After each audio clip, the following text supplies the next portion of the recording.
기자회견문 박장범은 대통령실 누구 지시로 개헌방송을 준비했는지 밝혀라.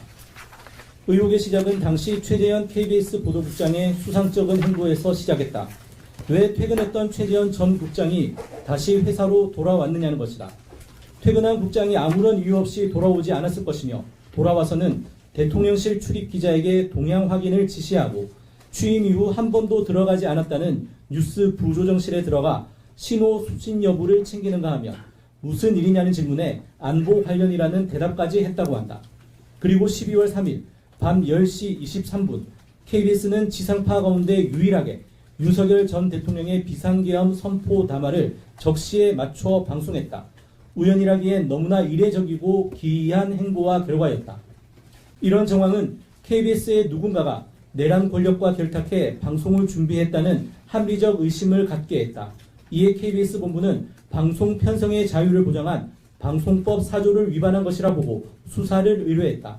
그리고 2025년 1월 30일 윤석열 전 대통령이 22시 KBS 생방송이 준비되어 있다고 말했다는 보도가 나오면서 합리적 의심이 한낱 의혹이 아닐 수 있음이 드러났다.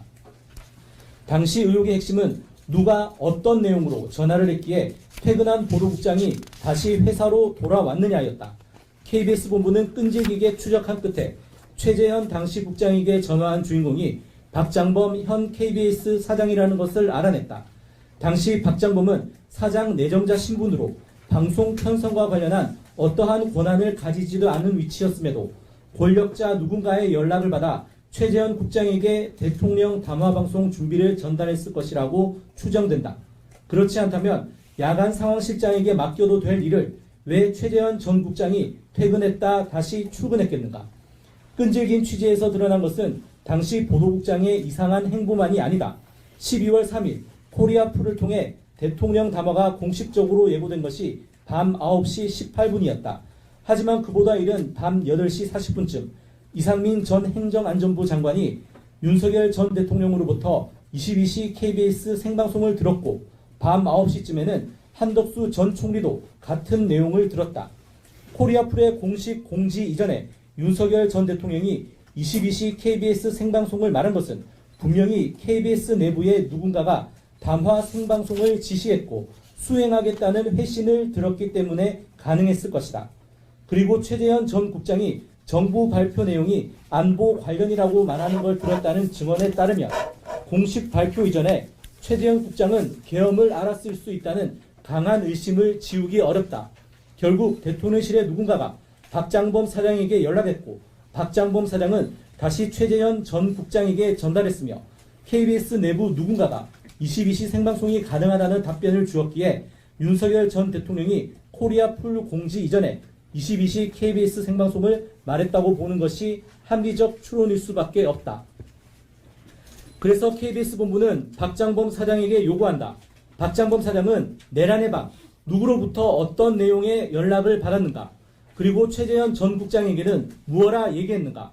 그리고 불법 계엄 선포가 예정되었다는 것을 언제 알았나?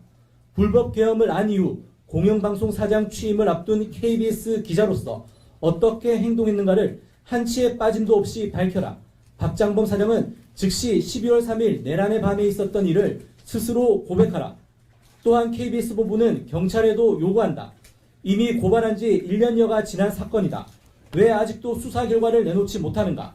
민주주의의 핵심인 언론의 자유, 방송의 자유를 위협한 사람이 누구인지 철저히 조사했는가? 그리고 민주주의를 위협한 내란 동조 세력이 KBS에 있지는 않은지 제대로 확인했는가? 혹시 아직도 내란 세력의 눈치를 보면서 수사를 지연시키고 뭉개려는 건 아닌가? 지금이라도 신속히 수사하고 결과를 밝혀 민주주의 말살 세력, 공영방송 유린 세력이 엄정한 처벌을 받을 수 있도록 해야 한다.